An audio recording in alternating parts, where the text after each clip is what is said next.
Hello everybody. This is our fifth session. This is over XLIFF modules. This was intended to be an in-class session, but as I informed you in the email, something came up and I am unable to conduct the in-class session. So instead we will have this video, and then as I mentioned in the email, there will be opportunities for you to have time with me to if this online session rather than in-class session provides any kind of hardship, and that will be certainly arranged. I'll make sure that we have the face-to-face time if needed to make up for that. So let's jump right in. These slides cover the concepts covered in the fifth session, XLIFF modules. As I said, this is now switched from an in-class session to an online session. We had the quiz that was communicated to you separately in an email communication. Hopefully you were able to take that quiz and to, at your leisure, and to email that to me. What we're going to be focusing on in this video will be the first bullet point there, XLIFF modules, and then there's a separate video that goes over the midterm deliverables. So hopefully this will be useful for everybody. As we've done before, we've done a series of challenges which come in the form of what you might call FAQ questions along with answers to answer those FAQ questions. So we'll continue that format. There will be, I'll go over the review challenges that we've talked about already in class. I will briefly talk about future challenges that we may talk about in class, but will not be required. And then I will specifically go into the XLIFF modules challenges, which we will eventually have show up in a hint quiz or test. So challenge 1 is, do we send translators native source files directly to the translator or the LSP? The answer, of course, you remember from our last class, is only if you want it to cost top dollar, take a long time, and have errors. Converting to XLIFF is the solution to this challenge. Challenge 2, again, this is review. This thing I'm sending contains several segments that have already been translated in the past. Isn't there a way to leverage the already translated segments? Answer, yes, as long as you and your LSP have been saving your translation pairs in the form of TMX files. But wait, can't I just store them in a spreadsheet? Answer, using the open standard lets you transfer the TM files from vendor to vendor and is directly accessible to the computer-aided translation tools. The next challenge, in my industry, there are a lot of terms that could be ambiguous to translators who are not necessarily experts in our field. Also, we want to make sure certain terms are always translated correctly, consistently with my company's style guide. Can I send a glossary of terms to the translators to keep all of this straight? Answer, store your glossary in TBX files. The tools can read these directly, and the TBX defines standardized ways to store and use useful metadata about the terms. And again, since it's an open standard, you can pass it from vendor to vendor and they will understand it. Challenge 4 is for a future class. My XLIFF segment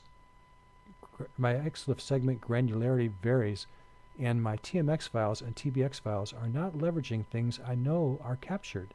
It seems my XLIFF is sometimes segmented at the phrase, sometimes at the sentence, sometimes at the paragraph, sometimes at the list items, and sometimes whole lists, etc.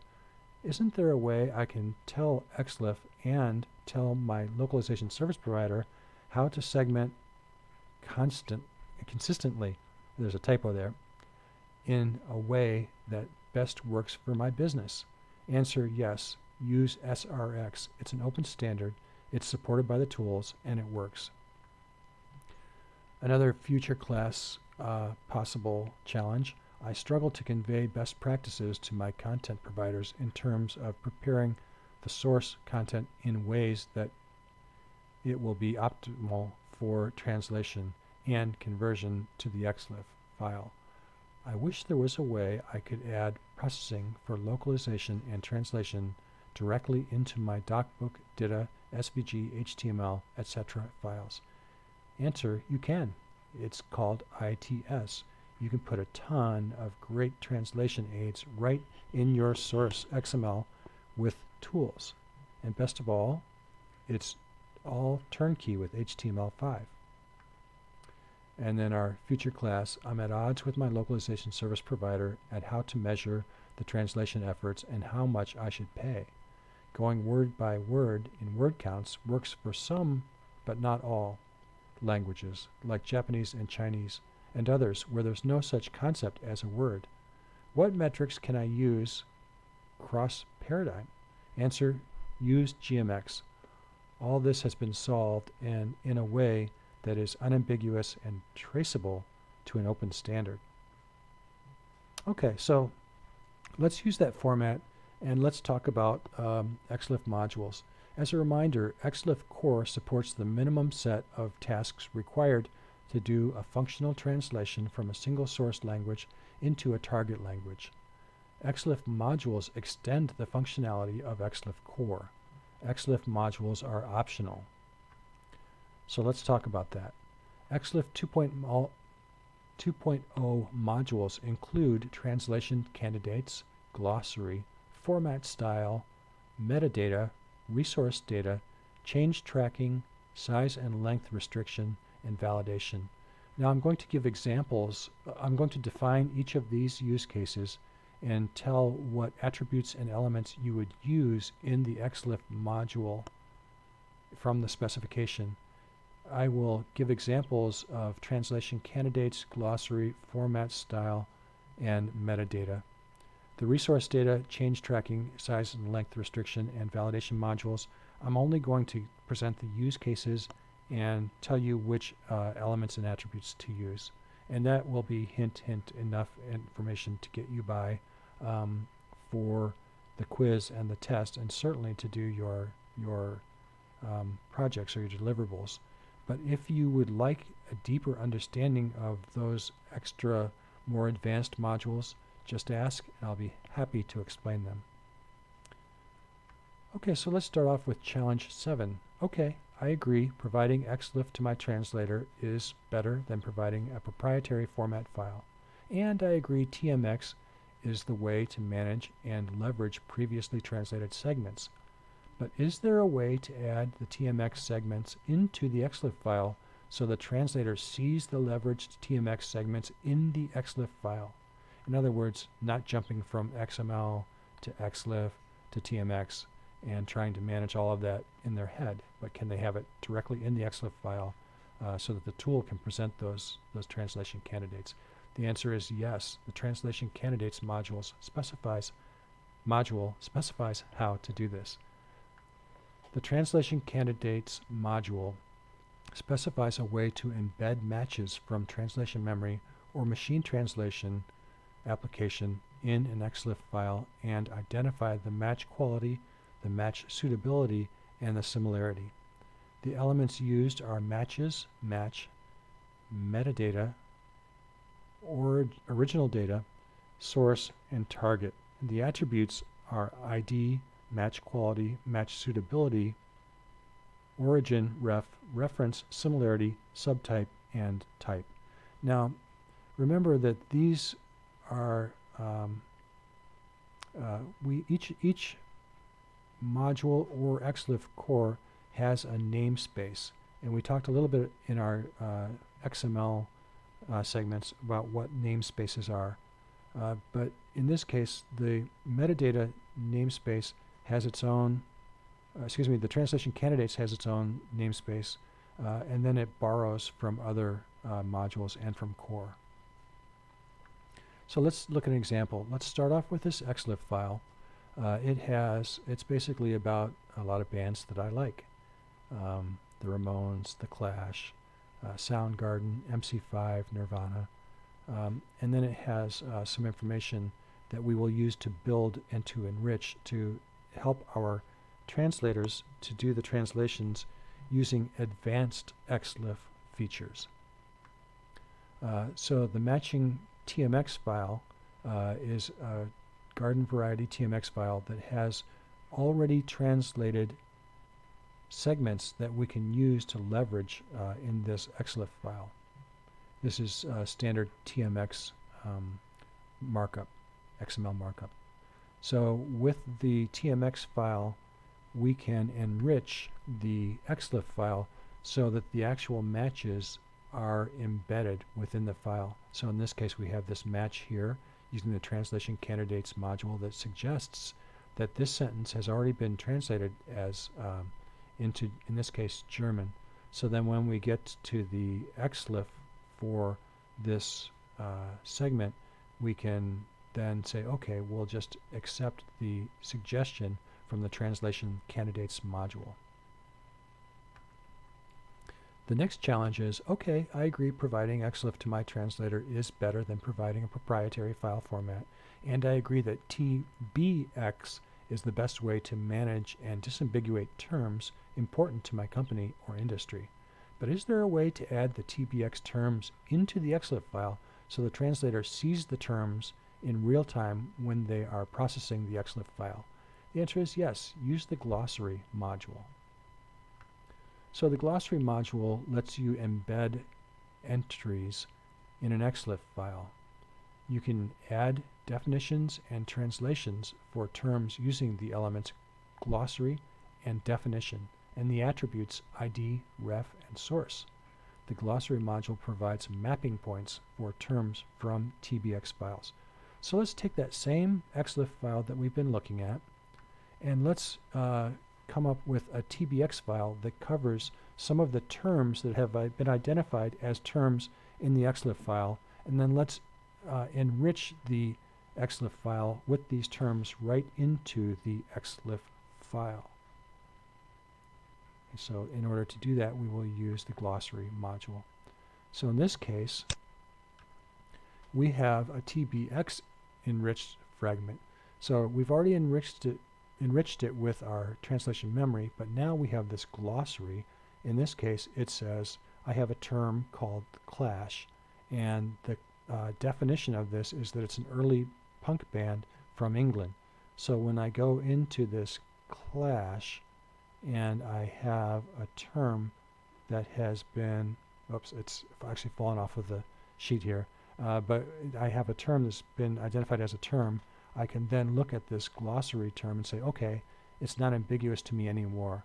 Clash as in clashing colors or clashing, the word clash used generically is disambiguated with this specific use of the word clash, which refers to this early punk band from England.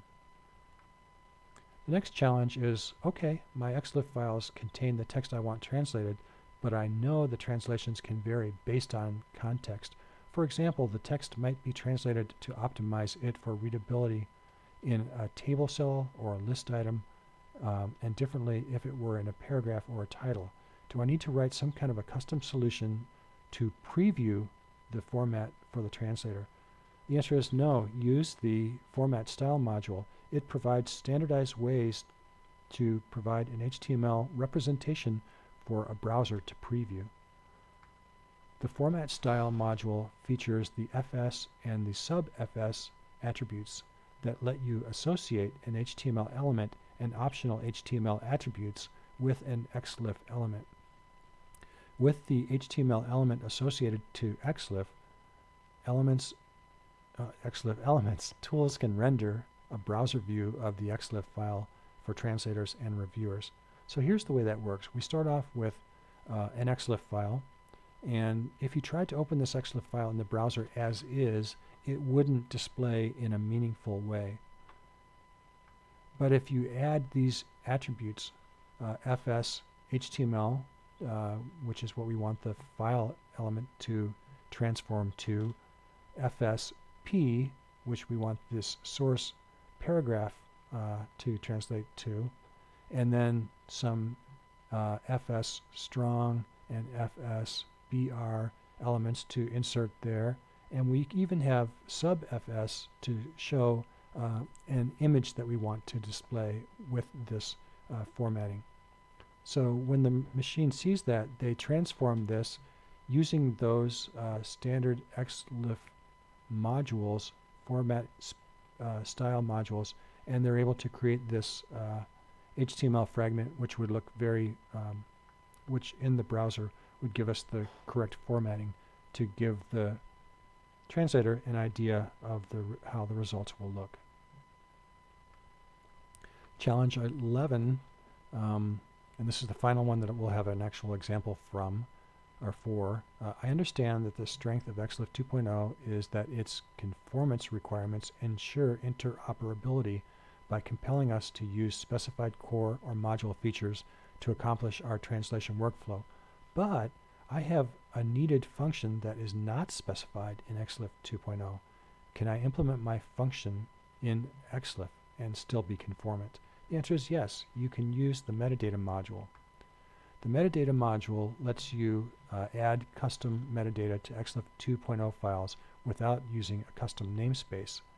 This is done with the elements metadata and metagroup and meta, and the attributes ID, category, applies to, and type. So this will be our final example. Let's say we're starting off with just a regular XLIFF file, but we want to output this as a proprietary Sendmail file. There is not a specific XLIFF core or XLIFF module that prescribes how to do that, so we can do it ourselves using the XLIFF metadata module. So let's say that we have the same XLIFF file, but we've enriched it with this metadata so that when the machine processes it, it can actually create a Sendmail file. So the next challenge is I need to enclose reference materials into my XLIFF files beyond TMX and TBX. How can I do that? And the answer is use resource data module. Also, I have an external file that needs to be modified by what gets translated in an XLIFF file in real time, not as part of the classic XLIFF round trip. How do I do that? And the answer is to use the resource data module. So the elements, the resource data module specifies a mechanism for referencing external resources that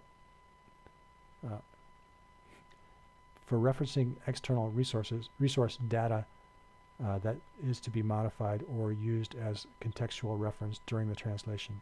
This is done with the elements resource data, reference, and the attributes ID, XML lang, MIME type, context, href, and ref.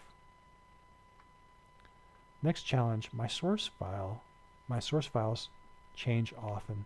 It would be useful to use robust change tracking scheme that works across various computer-aided translation tools, and in such a way that if you go from one tool to the next tool, you don't have to use a proprietary change tracking mechanism, but you can use the change tracking that's enriched in the XLIFF file. Does XLIFF 2.0 provide for that? The answer is yes. The change tracking module specifies how to provide this information such that any tool implementing this module would show the same changes. You can store revision information into an XLIFF module file, and you can track changes when you have more than one translator on a project, or when your workflow includes translation memory or machine translation steps. This is done with the elements change track, revision, revisions, item, and the attributes applies to, ref, current version, author, date time, version, and property. Challenge 14. My XLIFF files are used for different file formats. Sometimes the resulting translation must fit a constrained size or text length. For example, my translated software text must fit into finite-sized buttons. How can I prescribe these size or length constraints? The answer is you use the size and length restriction module. You can set size and length limits for text to inform translators about the space limitations for the user interface text blocks. You can flag text that exceeds those limits. You can set restrictions on the amount of space allowed to store text and to the amount of space available to display text. The term storage refers to the amount of space required to store text in memory, and the term general refers to an approximation of display width which takes into account single and multi-byte character widths. This is done with the elements profile, data, and the attributes storage profile, storage, general, profile, storage restriction, size restriction, equivalent storage, size info, and size info reference. And then the next challenge is I have rules and parameters that must be adhered to by the translator, such as style guidelines, that are not easy to validate with a parser. Does XLIFF specify a way to enforce them? The answer is yes. Use the validation module. The validation module specifies a way to show validation rules for target text in an XLIFF file. It is typically used for rules such as style guidelines that are not easy to validate with a parser. It is done with the elements validation and the attribute is present, occurs, is not present, starts with, ends with, exists in source, case sensitive, normalization, and disabled. So that was a whirlwind description of the XLIFF modules. I tried to provide examples for the ones that are not difficult and not specifically tied into the localization industry. For those more advanced ones where I just kind of talked about which elements and which attributes, I would be happy to describe use cases, but those are pretty specific into what some might consider to be they would be advanced and not necessarily be necessary for a class like this. But why do we care? Translation tools open XLIFF as the native file format. This is review, no conversion, no overhead for translators to buy and learn proprietary software.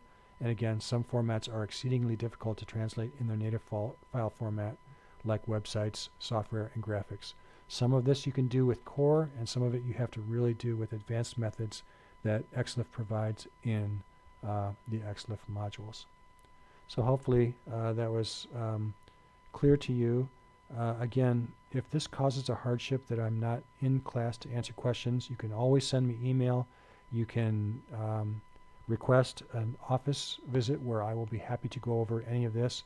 And again, I will offer a session for all of us to go over this. In addition, remember you had a quiz today, and that was covered in a separate portion of the email. And you also have the ability to preview the requirements and for me to demonstrate the actual execution of the X1 and T1 deliverable, and that is in a separate video that is referenced in that email. So hopefully that was useful to you, and if you have any questions, please let me know. Thank you.